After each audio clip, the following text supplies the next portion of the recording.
Ward by J.C. McCrae. A production by Parahuman Audio. Performed by a cast of fans and volunteers. Please visit parahumanaudio.com to learn more. Thank you and enjoy.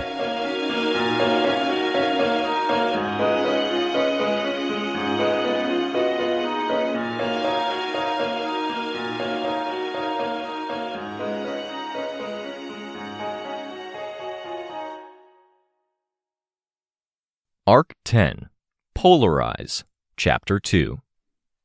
"Here," Kenzie said. She held out her hand, and I took the little gift.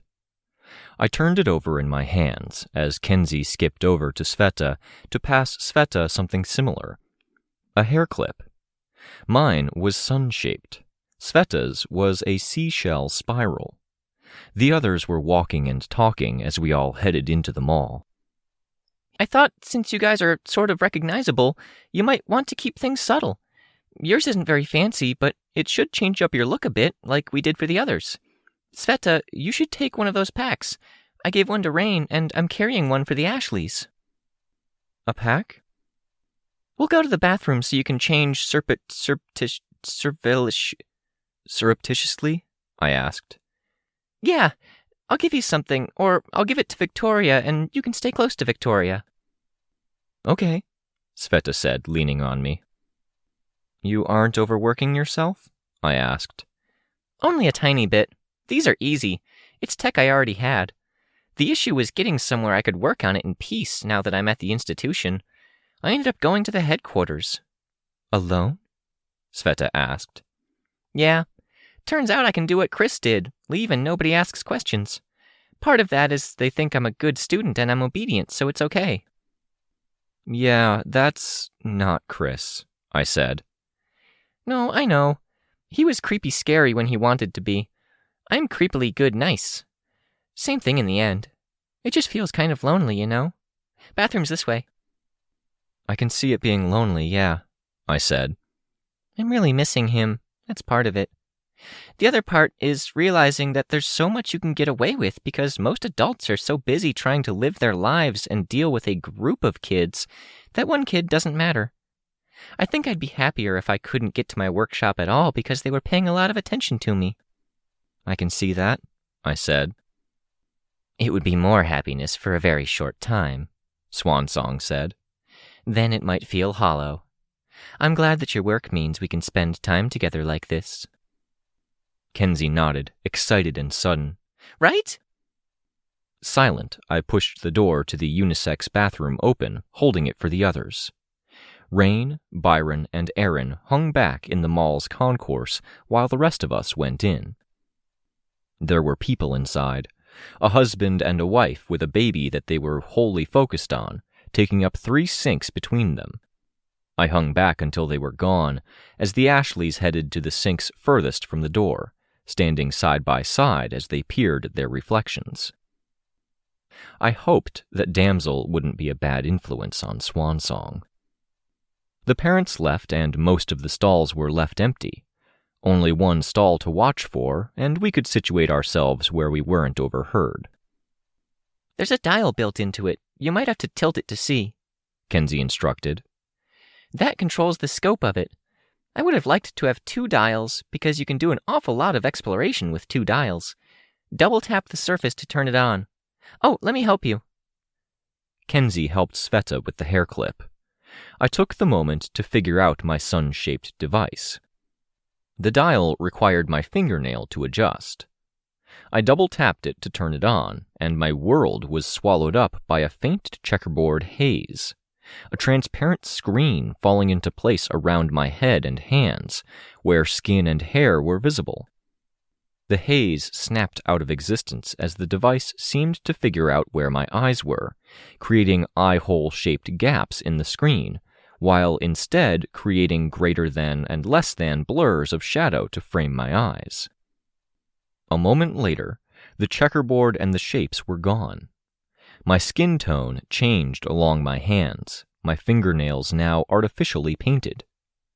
In the mirror, I could see hair with darker roots and brighter highlights, twisty as if every lock or length had been wound tightly around a pencil or pen, not treated with heat, but guided in shape all the same. The eyes that looked back at me seemed more open. I went through online videos, and for each pin I picked out 50 people who looked similar enough to each of the people I'd be giving pins to, then averaged it all out. When the average was too close to you guys, I pushed it out away from the norm. It was so close to being me, to the point that I could believe someone could get a witness description of me and think this face fit the bill, and it was wholly not me at the same time. I changed my expression in the mirror, seeing how the face moved. Moving the hand with the pin one way and moving my face another created a brief visual distortion, like what happened when trying to take a panoramic picture that included something moving. Reminiscent of things, enough that it got my heart rate going. And yeah, Victoria, you don't want to do that. It helps if you actually wear the hair clip, duh. And you shouldn't run into problems if you do. Oh, and Sveta, I put together 2 options, but I'm not sure how well option 2 will work. I didn't have you with me to try and test it, so I had to guess based on things. Let's try smooth. Smooth? Sveta asked. I made this one a necklace. Here, bend down and I'll put it on. Sveta bent down, leading hard into the sink for balance as she did. As Kenzie fiddled, Sveta looked up at me, her eyes searching my face. There, double tap. Sveta did, moving her whole hand to tap instead of moving fingers as someone else might.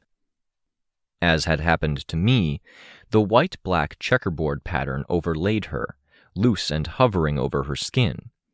It slowly moved to the appropriate surfaces and then settled. The change was minor, but it was because Sveta was bundled up in a huge coat. Her face had more skin tone, the features less different from her usual face than my current face was from mine. Her hands looked normal. She stared down at them. Maybe take that off so we can be sure, Kenzie said, poking at Sveta's coat. When Sveta nodded, I helped her out of the coat, folding it over my arm. The necklace took a second to adapt, the checkerboard wrapping around her arms and hands. When the checkerboard map was settled, it became skin. Flesh from shoulder to fingertip, tattooed heavily down the arms in a design similar to the forest green backgrounds with orange animals that Sveta had painted onto her arms. Unlike the paint, however, they'd faded out as any year-old tattoo might. Can you move your hands around? I'm wondering if the smoothing works. Sveta turned her hands over, looking at the palms. She didn't move her hands. Sveta, Kenzie said. She gave Sveta a bit of a push. Come on, I want to know if this worked. Oh, okay. What did you want? Move your hands, do stuff. Sveta did. The movement of her hands didn't have the mechanical quality. I did that for Ashley Black, and I thought I'd do it for you, too. I just wanted to see. I'm going to take your hands. Kenzie reached out, grabbed Sveta's hands, and then moved them around. There was a clear disconnection between where Kenzie's hands were and the slow, almost dreamlike way that the images of Sveta's hands moved. Yeah, I was worried about that. It'd look weird if you picked something up or if someone moved the map around. Next time. Here, let me change it. Bend down. Sveta obeyed. Again, she looked up at me, while Kenzie used her fingernails to turn the tiny dial at the underside of the clip. I have other tattoo maps loaded into my phone if you're interested. Just off the top of my head, lotus flowers, pink and green, and, watercolor birds and branches, skulls and roses. Do you feel like a badass? Or I can get rid of the tattoos. It's skulls and roses or nothing, as I see it, Ashley Black said from the other sink. This is good, Sveta said, and her voice was small. I looked over my shoulder at the Ashleys, raising an eyebrow. I know this is a super minor project that probably doesn't matter much at all, but I was still worried about how it would turn out because a lot of what I do is I get really good images, But then when I do stuff like projections, I'm trying to find use-sensitive ways of printing those images. It's like those super old-fashioned cameras that would spit out a photo as soon as you took it, but I'm spitting it out all over you. I had to find videos with a really good coverage of certain body parts, so what I ended up doing was setting up cameras to scan for those and... Kens, our Ashley said, interrupting. The interruption might have been rude, but the reality was that Kenzie kind of mandated them when she got going, because she pressed on and she left no gaps. Yeah? If you get caught up in this, we'll spend the entire shopping trip in here fiddling with your tech. Oh, shoot. I imagined this taking 20 seconds in my head. How long has it been?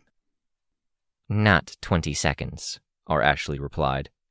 Come on, let's leave them to it. I've got to figure out what I'm doing with my costume. Let Sveta and I hit 1 or 2 stores, I said. We'll loop over and catch up with you. If there's anything you want a Victoria opinion on, have them hold it at the counter and we'll go back. Do they do that? That is a thing they should be willing to do, yes, I said. Not much retail experience. You can tell me how I'm supposed to wear a costume with a dress built in when the temperature is below freezing. I can try, I said. I glanced at Sveta, who was now staring into the mirror. You might have to wear leggings.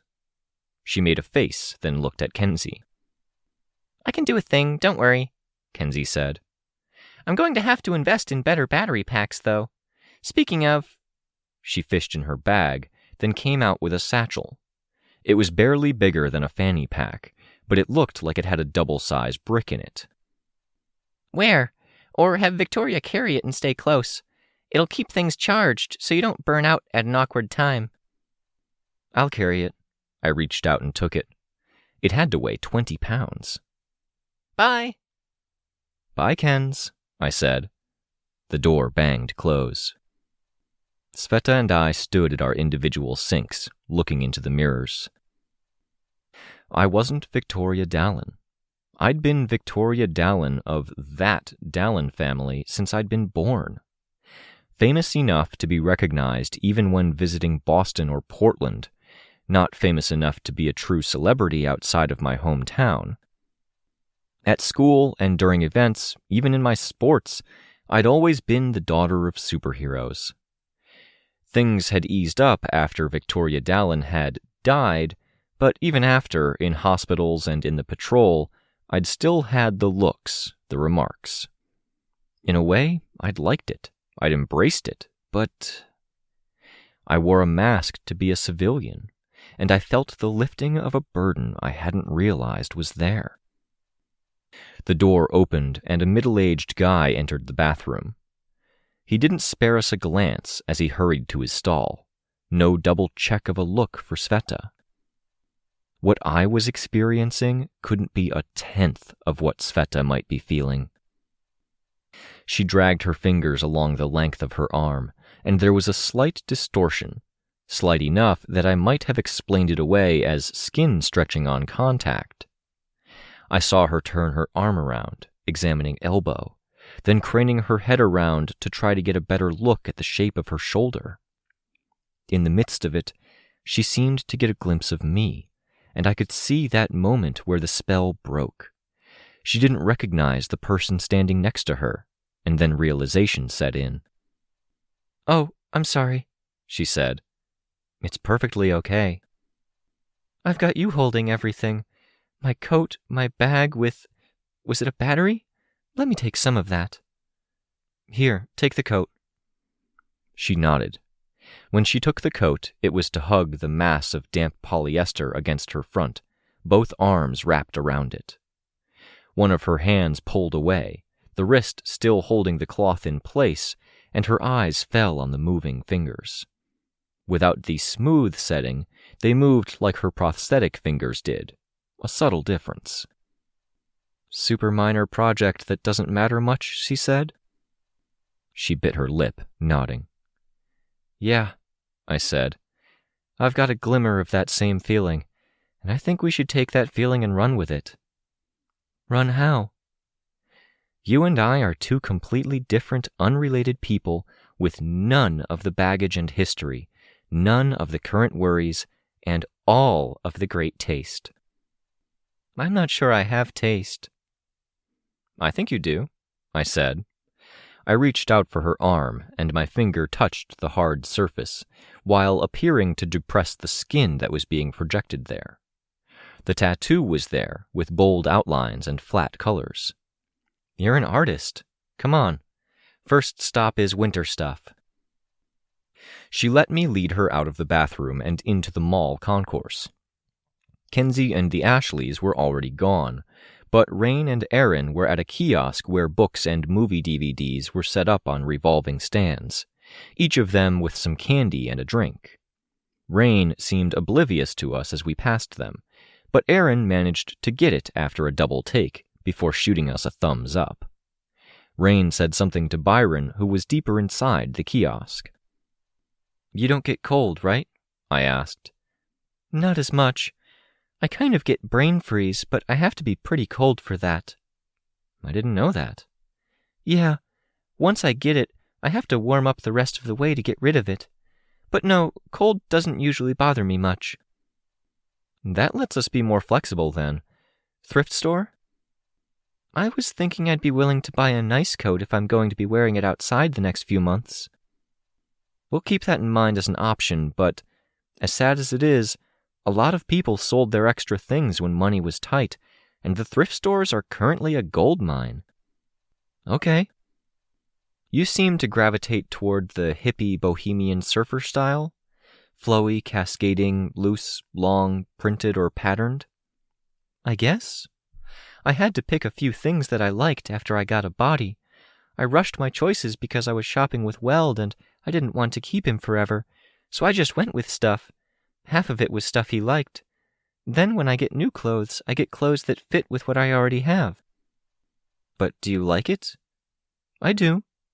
I'm just worried I'm letting something that happened almost by accident become my style, and I don't know better.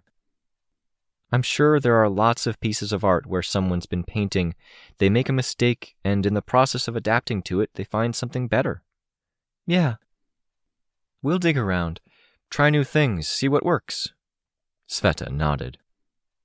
The collection of coats was eclectic. I found bomber jackets, including ones with pads at the elbows. Definite no from Sveta. There were jackets covered in patches. I kind of like that, except it's someone else's patches and story, and I don't like the jacket style. And it's a jacket, not a coat, which you could get away with, theoretically. Except it'd draw attention if I did. We broke apart, each of us searching different racks. I pulled out a long coat with a material like suede, with shaggy fur around the collar, down the front, and around the end of the sleeves, seams standing out in relief. There was a coat that would run ramrod straight from armpit to knee, with a tidy, neat folded collar in what might have been described as preppy if the rest of the coat wasn't so unpreppy, and a bold blue curlicue along the hem and down one sleeve. The fabric was blue that faded to an almost acid-wash blue-green toward the parts the curlicues were. There was something grunge and something fantastical about it. Sveta hadn't picked anything out. Not enthused? I asked. I'm not finding anything, and you've already found 2 things? I showed her. Oh, wow. Good? Bad? Really, really good. I could see buying either of those and being happy. How did you even find it? I'm sorry, but there wasn't anything like that over here. I'm betting there was something. Maybe you second-guessed it, or you were looking for something specific, and your eye passed over it because it wasn't what you were looking for. I passed her the 2 coats I'd found, and I went to the rack she'd been browsing. Women's coats, sorted by size. It wasn't as good of a series of racks, but the sunk cost fallacy kicked in, and I found myself pressing on. Number 3, I said. I pulled out a wool coat, cut like a trench coat, but with even more flare at the bottom. The coat was predominantly gray, but was defined by an arrangement of quilted patchwork, the dense wool coming in overlapping squares and rectangles of different bold blues and greens, with an isolated yellow-green gradient taking up a sixth of the coat starting at one shoulder. It's pretty out there. It is, I admitted. It's also very you. I like it the most, I think, she said. She reached out, dragging fingers down the front of it. Prosthetic fingers, I had to remind myself. It was less a test of the softness of the fabric and more of a... I couldn't be sure. I don't know. Would you wear it? No, I said. Never? Probably not. Okay then. But I'm me, I said. I know what I like. I think you wouldn't feel at home in your clothes if you borrowed my wardrobe for a day. This suits you, I think. Try it on? She tried on each of the coats in turn. I could see the indecision, but prodding wasn't too successful in getting her to open up. It didn't help that she was as distracted as she was with the appearance of her arms and face. We'll put it on hold, try another store, see what the high-end options look like, I said. That got me a nod, a small smile I couldn't read. Sweaters and scarves? I asked.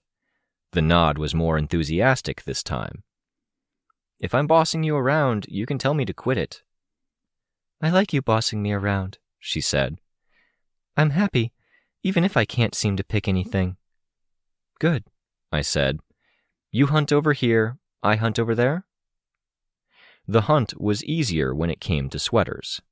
Looser, so they would be easier to pull on, or layered, often long in the body, to the point that they reached the hips or qualified as dresses. She found an eclectic blue turtleneck she liked. Scarves allowed for more color and patterns. The more clothes we found, the more I could see the reticence break. She was smiling, less caught up in the distraction of her hands and arms, and more focused on the hunt for clothes. The winter coat somehow remained as a sticking point. I tried on a couple of sweaters of my own while she changed in the next booth over. Ah, I heard her. Problem? Not a problem. I'm not sure there's a word for this kind of disappointment and relief. Come in. I finished pulling off my sweater, meeting strange eyes in the mirror as I pushed the changing room door open and visited Sveta in the next booth. She was topless, sweater and the shirt beneath pulled free.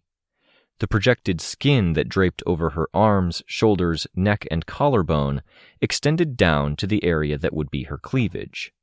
It stopped there, with a V-shaped wedge of flesh that terminated between two undefined metal breasts. On a level, I'm really relieved that Kenzie didn't give me any details here, she said, gesturing at that area. That would be 10 kinds of concerning and weird. Agreed. Based on what she said, she could have left her computer to run and collect information. A part of me hoped, you know, Sveta said, almost plaintive. And that part of me is really disappointed. It's even more disappointed because there's no way I could ask. Because it's creepy, concerning, and weird to ask an 11-year-old to search through videos to make a complete body. She stuck a leg out, hiking up her skirt. The projection ended mid-thigh. Come on, I said. Let's go talk where we won't be overheard. She nodded, gathering her things to get fully dressed again. We went to the cache, and Sveta bought next to everything we had picked out, the coats excepted. Burdened with bags, we headed to the front door. The snow was keeping most people indoors, but in the space between the two sets of doors it was warm and quiet. The air circulation was a steady thrum. Can I talk to you, without the thing? Sveta asked. Talking about personal stuff to a stranger's face feels weird. I reached up, found the pin, and double-tapped it, taking off the mask. Sveta, bags in one hand, kept one hand at her shirt collar, prosthetic fingers near the projected collarbone. She didn't switch to her old self. Feeling incomplete? I asked. My boyfriend is coming home as soon as things wrap up at the front lines. Crystal should be too. Yeah, it sounds like it wrapped up, but they're doing cleanup, which is ominous. Ominous, yeah. But they're coming back, and I like him. I love him. I want to make him happy, and whether it's cooking or, other things, I can't seem to ever make it happen. He doesn't taste because everything's muted. He only really likes music, but I can't sing. I can't do the other things because I don't have a body. There are things you can do for him that aren't sensory. I try, but there's something about making food for someone I love and seeing them go for seconds that would make me feel like I have something to give. And I want to give myself to him and have him go for seconds for that, too. Does he feel? Dulled feelings. But even if I got past that, Vicky, I don't know guys. I can use my tendrils and squeeze hard enough to bite into the metal and deform it, but I don't think he'd like that. I wouldn't do that. Not without communicating a lot beforehand, and during, probably after. He's a red-blooded guy, Vicky. He likes women. With the relationship he and I have now, I feel like his kid sister sometimes. I don't think you're his kid sister, Sveta. Aren't I, though? We're close, but we don't do anything. I'm half mad scientist and half clown when it comes to the kitchen stuff, because I'm trying to find something that works for him, but I'm not getting any wins there. He does have to help me with some things, even though I've gotten more independent. There's more to it than that, though, I said. I suspected it was futile, because Sveta was letting something out that she'd bottled for a while. He's coming back, and I've seen how he gets after he has the hard missions. Tired, but not in a way that he lets me see, and he hinted that this was a bad one. What if he comes back and he has to do his part to take care of kid sister Sveta, and what if he says he's too tired for that? He's given me so many good days, and I'm not sure I've ever given him one. Not the vacation trip, hunting for your homeland? That was for me, though. He seemed pleased as punch to see us reuniting at the group meeting. Again, that's me.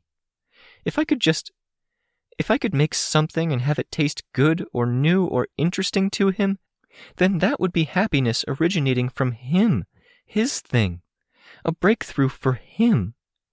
If I had a full body that I could show him that looked right, if nothing else, maybe that could be nice for him. There's supposed to be equity, and I don't think I'm holding up my end. Sveta, no. No? Not equity. What you want is balance. Same thing. No. Equity to me feels like a transaction. One for me, one for you. I give you something, you owe me something. With balance, it's all about... I hate matching and folding socks. He hates cleaning the bathroom, so I'll always do the bathroom and he'll always have the socks folded. Okay, but even there, what am I giving him? It could be that it's really, really important for him to have a friendly, loving face to come back to. I kind of feel like I'm betraying Dean by saying this, but I think one thing he taught me was that guys tend to be more disconnected than girls. Girls more often have support networks, or they can use the network they have more than guys use their networks. Guys like Dean or Weld, I'm not sure they ever really have a shoulder to cry on. I mean literally cry. Except sometimes a girl they're close with. Did Dean? Yeah, I said. Only a couple of times. Still feels like a betrayal confessing that.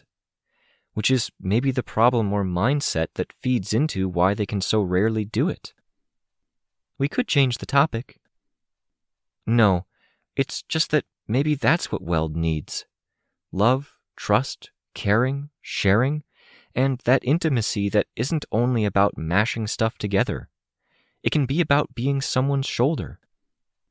And the other stuff? You can only keep trying with the cooking. I don't know if I have any advice to give when it comes to bedroom stuff. What advice would you give me if I had a real body like this? Communicate, set expectations, communicate. The first time will be embarrassingly bad. If it's the right person, then that doesn't matter. Yeah, I think he's the right person. Sveta, I said. I reached out and touched her arm. My fingertips hit hard surface before they hit the skin that was projected. I gave her arm a slight waggle. We have a bit of cash flow. We have contacts. We're in a position that matters. I wouldn't rule out options. You could pursue other options like Capricorn is. In group, Tristan talked about how he's lost hope. I don't know if he's pursuing anymore. We chase these bright lights that our powers give us, but in reality, Scion was just the glowy ball on the forehead of an anglerfish, so much bigger and more vicious than he appeared to be, and he was strong before. The problems we're dealing with are the same. 2 people stuck in one body. 1 person stuck in a monstrous body. A bunch of powers being shared around and tossed together. They aren't small or insignificant, really. They're nothing compared to the massive, powerful engines that are behind them. They're decoys, like pinky toes of giants. Outside, the snow was blowing harder. There wasn't much traffic. I built on her statement. No use denying it. There were people who had good glimpses and who remembered them after Gold Morning. Mountain-sized, island-sized, maybe continent-spanning. And they're like computers. They're limited, but they aren't stupid. I shook my head. Not stupid, but not genius either. It's a specific kind of intelligence and focus. They make mistakes or miscalculate. There are capes who do nothing wrong, who get screwed over by their power. Ashley, me, Chris, maybe. And capes who, if the agent had more sense, wouldn't have been allowed to operate like they did. Kepri, though Kepri was a special case. You know the story about Kepri? I heard from Amy, I said. In the instant, still feeling the glow from seeing Sveta enjoy shopping earlier, and even feeling okay as I tried to talk to a friend through a tough relationship snarl, I'd let Amy's name slip without the snarl of negative thoughts that usually accompanied it. They did follow after, though they didn't take root. I gathered my thoughts again. They are intimidating enemies, but they aren't perfect. If you want this, and I think you do, then maybe it's worth going down that road. Beating our powers? The agents? Yeah, I said, and my voice was quiet. An older man came in through one door, entering the mall. The warm air rushed out, the higher pressure in between the sets of double doors serving to force the cold air out. When the old man was gone, the other set of doors closed behind him. I continued. Yeah, I'm getting tired of being out of control. I'm tired of being surprised. I'm tired of the betrayals, big and little, from family and teammates. Sveta nodded emphatically, her expression serious, lips pressed together into a line. Not just being out of control, but being controlled.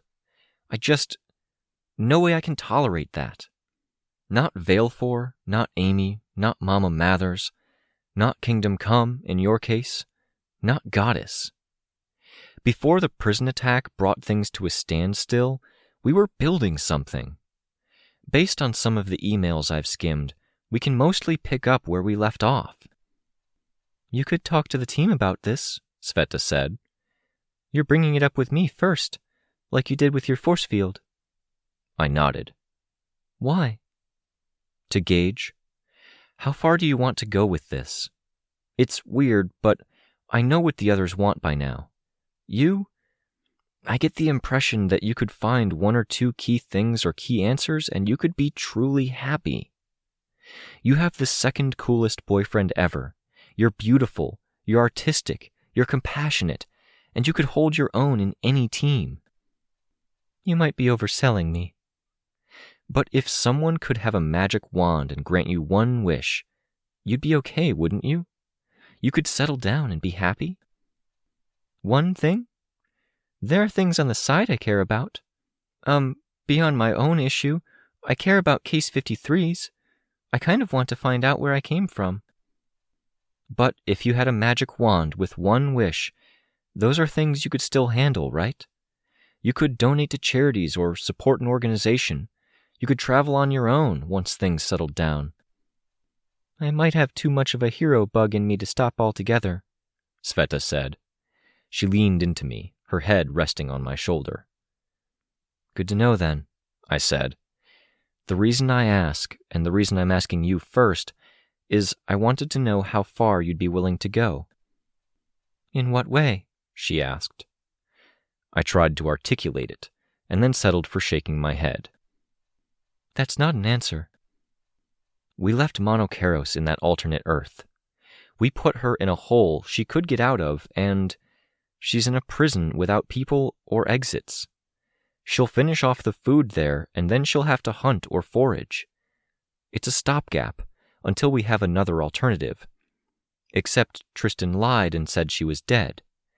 He lied and said she was dead, knowing full well that if he was called out on the lie or discovered for it, we'd lose the funding, files, and other things Mortari had promised us for our cooperation. Sveta nodded. Do we do that again? With more people? Keeping in mind that it's a world where we don't have a place to send them, and building that kind of a place is so intensive a project that it might be years before we're there. We didn't want to start at the shallow end and work our way forward, Sveta said. Gimel went straight to the deep end. Absolutely, I said. And some of the worst bad guys ended up leaving for Shin. But there are a lot of others here. We have resources, we have contacts. How hard do we go after them? How hard do we go after answers? Between the cases, the systems like Rein's cluster or the Lady in Blue co-opting her cluster, all of that and the broken triggers, we might have to start paying attention to the elephant in the room. The agents. I nodded. Do I have to answer right away? Sveta asked. No, absolutely not, I said. But in a short while, we'll be back at the hero stuff. I want to have a game plan. You had other things you wanted too. No secrets, no lies. If we shift or narrow our focus, we might not be able to afford either. Sveta nodded. I saw her eyes search my face. I raised my eyebrows. I'll think about it. I might talk things over with Weld if that's okay. Okay. Thank you for talking this out with me, she said. I still have, 100 awkward questions about boys. I know you're not an expert. I had a long-term relationship. I've earned my stripes. Okay, but one guy. And he was easy mode because he could read your emotions. That's hard mode, Sveta. In a lot of ways, it's hard mode. Capes don't get easy mode. Touché. Pick on me for inexperience after you've asked me a question I can't answer, I said. Until then, let me have this bit of pride. Okay, Sveta said, smiling a little. You hold on to that pride. It's mostly deserved. Mostly? I asked, smiling. She reached up, hesitant with the motions of her arm. She tapped a metal finger twice against the hair clip I wore by my temple. While that girl who just left the room holds on to her pride, you, strange person, promised me that you'd find me a coat, or that we'd go back to get one of the other ones. I did, I said. It might not be a good idea to split me into too many personalities. I've already got enough going on. Maybe, Sveta said. But she took my wrist and she gave me a tug. I didn't fight, instead catching her at my right side with my arm around her back, supporting her and half-hugging her at the same time. Back into the mall, toward a nicer store. I could 100% get why Sveta had wanted to shop in a place like this, to get something that lasted and that had that extra degree of craftsmanship. Part of the reason I'd had her go to the thrift store with me first, though, had been to get her in the mindset of thinking about possibilities, so she would pick something fitting to her style, even here where things were more in line with one another. The coat she and I ended up agreeing on as most suited for her wasn't one I would have worn myself. It was a heavy coat, but worn more like a poncho, top-heavy and cashmere. A good base to work off of, worn with a nice scarf or nice boots. I believe our co-worker told you before. Our apologies, but we do not allow children in this store. I turned around. The Ashleys and Kenzie were on their way in. This child is the best-behaved child you've ever met, Ashley said. I'm a customer. You need customers. Don't be stupid. I'm going to have to ask you to leave, the manager said. It's okay, Kenzie said. If you take my bag and take my hair clip, you can talk with Ashley. I'll go find Aaron and the boys. Hang close enough for us to watch out for you, Ashley said. She was keeping an eye on Damsel, who was browsing dresses. Got it, Kenzie said, bouncing on the spot before heading to the front of the store, hands clasped behind her back. We stopped in here earlier. I found some things I liked. Do you want to give a final verdict? Our Ashley asked me. Sure, I said. We passed by a shelf with thermal clothing, and I grabbed a good few packs of it. For wearing under the costume. Ostensibly my reason for being here. There was a jacket, too, that was form-fitting and sleek enough that I was pretty sure I could wear it under my costume. Ashley's selection of dresses were more for events than for casual wear, but they were good. A halter cocktail dress with an angry flare of white feathers at the collar, a slimmer dress that almost completely covered one leg while leaving the other bare, all in whites, or white with black or gray decorative elements. It's an aggressively crisp, put-together look. Are you willing and able to dress the rest of yourself up to match? Naturally. Then go for it. No condemnations?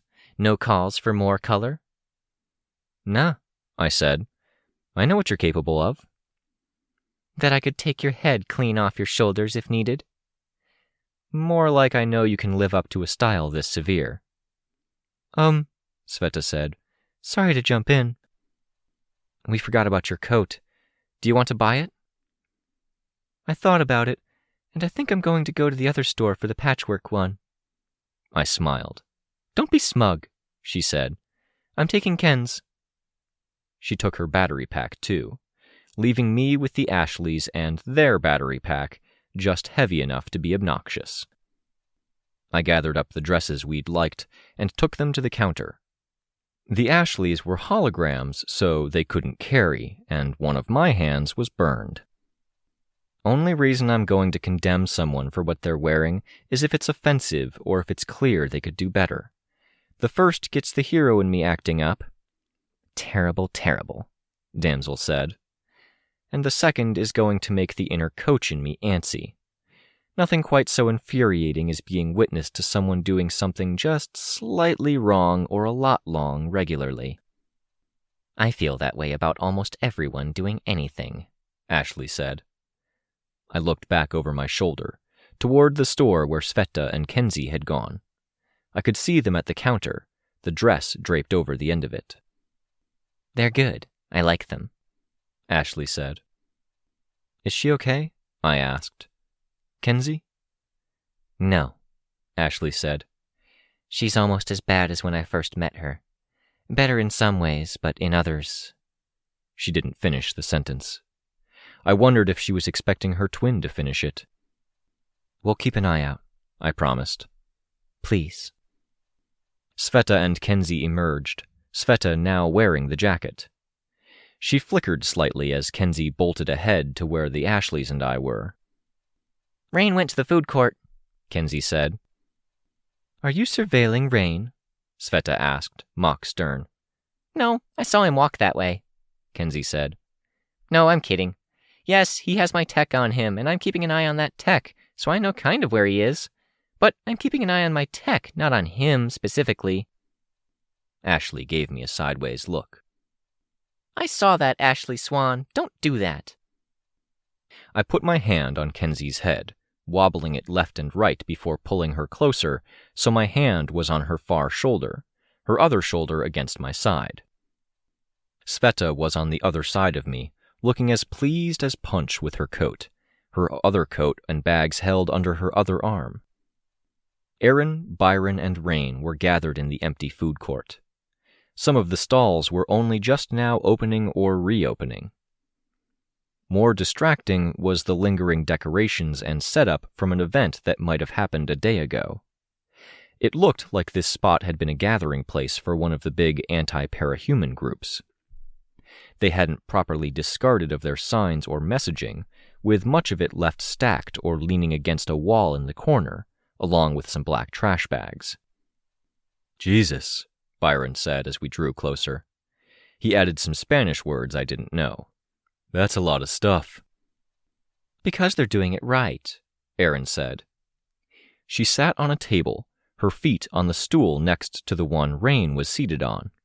He looked a little worn out. "I got a few t-shirts, some other shirts, some socks and underwear, and a pair of jeans, and I thought that was a lot," Byron said. "Did you get costume-related? Never mind. You don't need thermal underwear."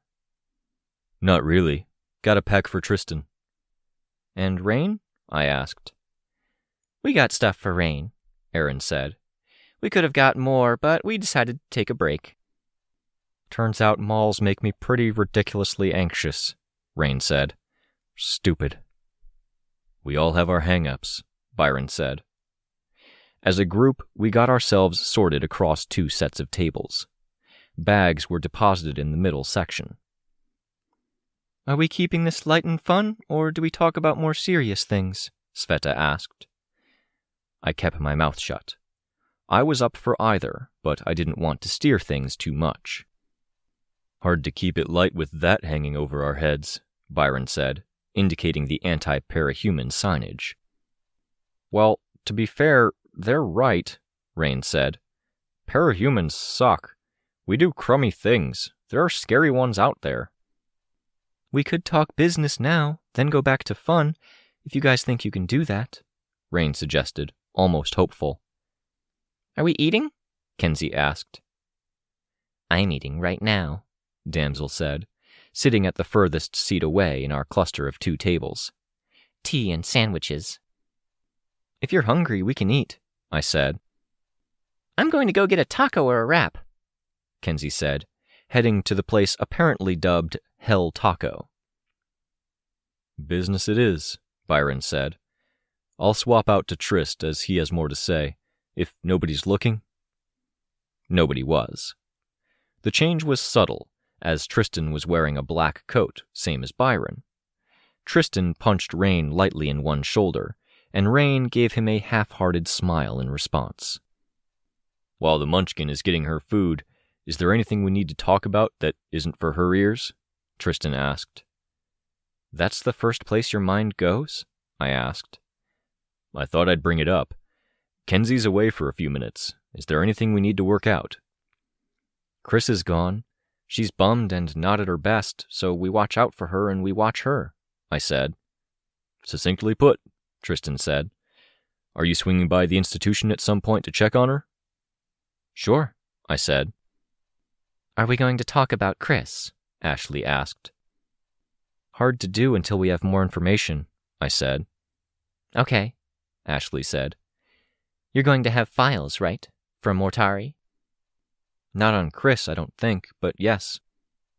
"All right," Ashley said. "Then do we warn people? Have we informed the institution that was looking after him that they may need to change things around?" "If he's in Shin, he's in Shin," I said. "And there's not much use warning people, except for the wardens, and they already know." "It doesn't feel good enough," Ashley said. "You're bothered by this," Rein observed. "Yes, and I'm bothered in a way I don't want to pass on to Kenzie. I'm glad to be talking about this now. This is serious, and it's related to us." "It's a kid running off because Victoria's sister is his best bet to get healthy. He's no more a concern than any of the many, many prisoners that were here that just got dumped on that world, Tristan said. Except he's young and stubborn, and he's kind of our responsibility, as you said. You think this? Ashley asked. She leaned back. This is group consensus? What are you saying? I asked. Is it? Yeah, I said. Shave off the serial numbers, and that's essentially my take. It's serious, don't get me wrong, but there's a lot of serious going on. Why? Your sister is powerful, she said. I'm sorry to bring this up, but it's important. She is, I said. Do you think she's going to do something to his power? Tristan asked. Fuck. Ick. No, Ashley said, clearly annoyed. Go easy, Tristan, Sveta said. No, Ashley said, again louder. All eyes went to her. What I think, and I'm saying this as someone who pays attention to power, authority, and leadership. I was listening as they talked at the end, before they left. Amy made her announcement, remember? There were some nods around the table. Rein murmured something to Aaron, clarifying. Do you remember at the end? Ashley asked.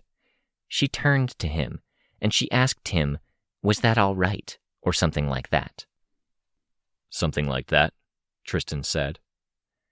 I felt uncomfortable in a way that didn't necessarily have to do with Amy's involvement. I would stake my reputation on this, our Ashley said. The other Ashley was nodding slightly, as if already acknowledging or corroborating. The tone, the timing. She asked him because she is subordinate.